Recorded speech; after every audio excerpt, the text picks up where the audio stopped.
में साई नाम का थाईलैंड का एक छोटा सा कस्बा अचानक पूरी दुनिया की नजरों में आ गया, क्योंकि दुनिया ने ऐसा रेस्क्यू ऑपरेशन पहले कभी नहीं देखा था जिसे नामुमकिन मान लिया गया था, और जिस रेस्क्यू ऑपरेशन ने पूरी दुनिया को एक साथ ला दिया और यह सोचने पर मजबूर कर दिया कि इंसानियत आज भी सबसे बड़ा धर्म है।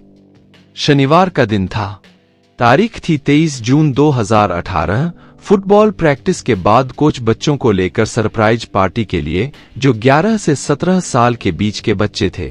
25 साल के फुटबॉल कोच इकापोल चंथावोंग उन थेम लुआंग गुफा, जो 10 किलोमीटर अंदर तक जाती है, जिसमें अक्सर ट्रेनिंग या बर्थडे सेलिब्रेट करने के लिए जाते थे, 3 किलोमीटर तक अंदर चले गए। 3 बार पहले भी इस गुफा में जा चुके थे, लेकिन इस बार उन्हें इस बात का अंदाजा नहीं रहा कि जून बारिश का महीना है, और बारिश के महीने में यह गुफा अक्सर पानी से भर जाती है और एकदम से बारिश होने से वे फंस भी सकते हैं। 23 जून 2018 की ऐसा ही हुआ। बच्चों और उनके कोच गुफा में 3 किलोमीटर तक अंदर तक जाने पर उन्हें यह एहसास हुआ कि पानी की एक धारा गुफा में उनकी तरफ चली आ रही है। दरअसल बच्चों के गुफा में जाने के तुरंत बाद मूसलाधार बारिश शुरू हो गई। अब तक बच्चों को इसका एहसास हो चुका था कि अब हम गुफा में फंस चुके हैं, लेकिन बाढ़ के पानी से गुफा का रास्ता बंद हो चुका था। पानी का स्तर लगातार बढ़ने के कारण ये लोग और भीतर जाने को मजबूर हो गए, और यह लोग गुफा में ही कोई ऐसा ऊंचा जगह तलाशने लगे ताकि उसके ऊपर कुछ समय तक पानी से बचा जा सके। शाम के समय पार्क के कर्मचारियों ने गुफा के प्रवेश द्वार पर 12 साइकिलें खड़ी देखी। तब तक भारी बारिश के कारण गुफा में पानी काफी भर चुका था। इधर शाम हो चुकी थी और बच्चों के, क्योंकि बच्चे तब तक घर नहीं पहुंचे थे, परिजनों को चिंता सताने लगी। फिर खोजबीन शुरू हुई तो मालूम हुआ कि टीम का कोई बच्चा, यहाँ तक कि उनका कोच भी घर नहीं पहुंचे थे। जब काफी मशक्कत के बाद भी बच्चों का पता नहीं चला तो उनके परिजनों शक हुआ कि हो ना हो बच्चे गुफा के अंदर गए होंगे, और यह शक को यकीन में बदला एक फोन कॉल ने। दरअसल पार्क के कर्मचारियों ने पुलिस में फोन करके बता दिया था कि गुफा के दरवाजे पर कुछ साइकिल खड़ी है, पर यहाँ कोई नहीं है। शायद गुफा के अंदर कोई है और वह गुफा में फंस चुका है। फिर दुनिया को इन बच्चों के भीतर फंसे होने का पता चला। 24 जून की दोपहर इनको बचाने का अभियान शुरू हुआ। इस बचाव अभियान पर साल 2021 द रेस्क्यू नाम से डॉक्यूमेंट्री फिल्म भी बन चुकी है। मेरे ख्याल से आप लोग अपने दिमाग पर थोड़ा जोर डालिए, इस घटना की आपको याद आ जाएगी, क्योंकि 2018 की इस घटना के समय दुनिया का हर पेपर, टीवी न्यूज, हर तरह की मीडिया ने इसी घटना को अपनी हेडलाइन बनाया था। थाम लुआंग नांग नॉन 10,316 मीटर लंबी और थाईलैंड की चौथी सबसे बड़ी गुफा है। बारिश की वजह से आई बाढ़ के कारण गुफा का मुहाना यानी उसका रास्ता खोजना मुश्किल हो गया। पानी इतना अधिक था कि 7 दिन तक ये भी पता नहीं चल पाया कि गुफा के अंदर फंसे बच्चे और उनके कोच जिंदा भी हैं या नहीं। दरअसल ये घटना जिस गुफा में हुई थी उसका पूरा नाम है थम लुआंग नंग नॉन। अगर इसको हिंदी में अनुवाद करें तो नींद में लेटी लड़की वाली गुफा नाम है। तो इसकी कहानी भी होगी। कहानी यूं है कि पुराने समय में एक राजकुमारी को एक आम लड़के से प्यार हो गया, लेकिन घरवालों को मंजूर नहीं था। इसलिए राजकुमारी को अपने प्रेमी संग घर से भागना पड़ा, लेकिन घर वालों ने पीछा नहीं छोड़ा और चिपते फिरते भटकते एक रोज राजकुमारी की मौत हो गई। राजकुमारी जब मरी, वो पेट से थी। मरने के बाद उसका शरीर चट्टान में बदल गया और गुफा की बनावट भी कुछ ऐसी ही है। थाईलैंड के स्थानीय लोग मानते हैं इन चट्टानों के अंदर गुफाओं में बारिश के दिनों में पानी भर जाता है, जो पानी नहीं असल में राजकुमारी का खून है। खून कहें या पानी। 23 जून 2003 की शाम ये गुफा कुछ बच्चों की जान की दुश्मन जरूर बन गई। 25 जून को थाई नेवी सील डाइवर्स ने बच्चों और उनके कोच की तलाश में गुफा में प्रवेश किया, लेकिन 26 जून को एक टी पॉइंट पर बाढ़ के पानी ने गोताखोरों को वापस धकेल दिया। इसके बाद थाई सरकार ने दुनिया के सभी बड़े देशों से मदद करने की गुहार लगाई। 27 जून को नए सिरे से फिर कवायद शुरू हुई। अभियान में मदद के लिए ब्रिटिश, अमेरिकी, इजराइल, ऑस्ट्रेलिया और भारत सहित सेना ने गोताखोर और विशेषज्ञों की एक टीम भी थाईलैंड में थी। ये काम मुश्किल साबित हो रहा था, पहले तो गुफा के अंदर पानी के बहाव की उल्टी दिशा थी। गुफा में कई जगह खड़ी चट्टान थीं, कहीं वो इतनी संकरी हो जाती थी कि आदमी खड़ा भी ना हो सके। इसके अलावा ये पूरा रास्ता घुप्प अंधेरे के बीच मटमैले पानी में तैरकर पार करना था। ये सब करते करते 1 हफ्ता गुजर गया। वक्त बीतता जा रहा था।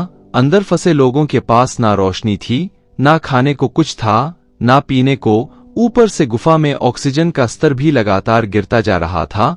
उम्मीद कम थी, फिर भी बचाव दल काम करता रहा।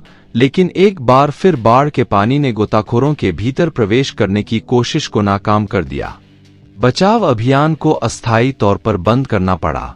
गुफा से पानी बाहर निकालने के लिए इंडस्ट्रियल वाटर पंप लगाए गए। इस काम में हमारे भारत की किर्लोस्कर पंप बनाने वाली कंपनी और उसके विशेषज्ञों की एक टीम ने मोर्चा संभाला। गुफा की छत में नए छेदों की खोज में 600 से अधिक लोग लगाए गए। जहां जहां से गुफा में पानी जा रहा था, उन रास्तों को बंद किया गया ताकि गुफा में और ज्यादा पानी न जाने पाए। उनकी मदद के लिए ड्रोन भेजे गए। 30 जून को बारिश थमने के बाद अभियान फिर से शुरू हुआ। 1 जुलाई को गोताखोर गुफा के भीतर गए, लेकिन वे उस जगह से बहुत दूर थे जहां टीम फंसी थी। 2 जुलाई की शाम को ब्रिटिश डाइविंग टीम को घुप अंधेरी गुफा में कुछ आवाजें सुनाई दी और यूके के 2 डाइवर तैरते हुए किसी तरह बच्चों तक पहुंच गए। उन्होंने देखा कि बच्चे कमजोर लेकिन सही सलामत हैं। अब 11 दिन से फंसे बच्चों को तुरंत चिकित्सा उपलब्ध कराना जरूरी था, लेकिन समस्या यह थी कि ऐसा डॉक्टर कहां मिलेगा जो डॉक्टर के साथ कुशल गुफा गोताखोर भी हो। मुसीबत की इस घड़ी में काम आए ऑस्ट्रेलिया के डॉक्टर रिचर्ड हैरिस, जो दोनों कामों में माहिर थे। 3 जुलाई को एक डॉक्टर सहित 7 गोताखोरों की एक टीम को गुफा में भेजा गया। वे अपने साथ उच्च कैलोरी वाली चीजें और जरूरी मेडिकल का सामान लेकर गए। इस बीच 6 जुलाई को गुफा में फंसे 13 लोगों तक रसद पहुंचाकर लौटते समय एक पूर्व थाई नौसेना गोताखोर और बचाव मिशन के स्वयंसेवक समन गुनन की संकरे रास्ते पर ऑक्सीजन की कमी की वजह से मौत हो गई। अंदर टीम तक पहुंचने की कोशिश में 100 से अधिक वेंट ड्रिल किए गए। अगला चरण था उन्हें सकुशल वापस लेकर आना। लेकिन जब इस रेस्क्यू ऑपरेशन की तैयारियां शुरू हुई, जल्द ही सबको एहसास हो गया कि ये काम लगभग असंभव है। जिस रास्ते दिग्गज तैराक नहीं आ सकते थे, उस रास्ते बच्चे कैसे आएंगे, ये बड़ा सवाल था। सबने अलग अलग तरकीब सुझाई। टेस्ला के मालिक एलन मस्क ने बच्चों की साइज की एक सबमरीन बनाने का सुझाव दिया, जिसे उनकी कंपनी के इंजीनियर खुद तैयार करने वाले थे। लेकिन गुफा का रास्ता इतना तंग था कि ये प्लान जल्द ही नकार दिया गया। अंत में बचाव दल को एहसास हुआ कि बच्चों को बाहर लाने का सिर्फ एक तरीका है, उन्हें ऑक्सीजन मास्क पहनाया जाए और फिर एक एक कर हर बच्चे को तैराक के साथ बाहर लाया जाए। इस काम में भी एक दिक्कत थी। रेस्क्यू की शुरुआत में थाई नेवी के कुछ लोग अंदर ही फंस गए थे। जब उन्हें बचाने के लिए इस तरह तैराकर लाया गया, उनमें से एक तंग जगह और अंधेरे में घबराकर छटपटाने लगा। उसे बाहर लाने में काफी मशक्कत करनी पड़ी। बचाव दल को लगा अगर बच्चे भी इसी तरह बीच ऑपरेशन में घबरा गए या उन्होंने छटपटाने की कोशिश की तो उनके और बचावकर्मी दोनों के लिए खतरा पैदा हो जाएगा। इसलिए तय हुआ कि सारे बच्चों को बाहर लाने से पहले बेहोश किया जाएगा और एक खास तरह के सूट में 2 गोताखोरों के साथ एक बच्चे को बाहर लाया जाए। इस दौरान फुटबॉल टीम के कोच इकापॉल चंथावोंग का एक लेटर सामने आया। अपनी दादी को लिखे इस लेटर में उन्होंने लड़कों के माता पिता से माफी मांगी थी। इसके बाद आखिरकार 8 जुलाई को 13 गोताखोर गुफा में गए और 4 लड़कों को सुरक्षित बाहर निकाल ले आए। 10 जुलाई को कोच सहित अन्य लड़कों को भी गुफा से सुरक्षित बाहर निकाल लिया गया। इस तरह 18 दिन बाद सकुशल बच्चों को गुफा से बाहर निकाल लिया गया। इसमें थाई गोताखोर समन गुनन ने अपने प्राणों को बलिदान कर दिया। गुफा के भीतर खाने की कमी थी, ऑक्सीजन की कमी थी, बावजूद बच्चे और उनके कोच सकुशल रहे। इसकी वजह कोच इकापॉल चंथावोंग ही थे। दरअसल कोच ने अपनी जिंदगी का करीब 1 दशक बौद्ध मठ में बिताया था। अपने इस आध्यात्मिक अनुभव से उन्होंने ध्यान के जरिए बच्चों को भोजन और ऑक्सीजन की कमी होने पर शरीर को उसके अनुसार ढालना सिखाया। थाईलैंड की गुफा में फंसे 13 लोगों के बचाने के काम में 10,000 से अधिक लोग शामिल थे। इनमें 100 से अधिक गोताखोर, लगभग 100 सरकारी एजेंसियों के प्रतिनिधि, 900 पुलिस अधिकारी और 2000 सैनिक इस रेस्क्यू ऑपरेशन में शामिल थे। इस वीडियो में बस इतना ही। मेरा ऐतिहासिक वीडियो एक दिन का गैप देकर शाम को करीब 5 बजे आता है, तो अगले वीडियो के लिए आप तैयार हो जाइए। और मेरी वीडियो अच्छी लगी हो तो लाइक कर दें, कमेंट और शेयर भी कर दें और चैनल को सब्सक्राइब जरूर कर लें।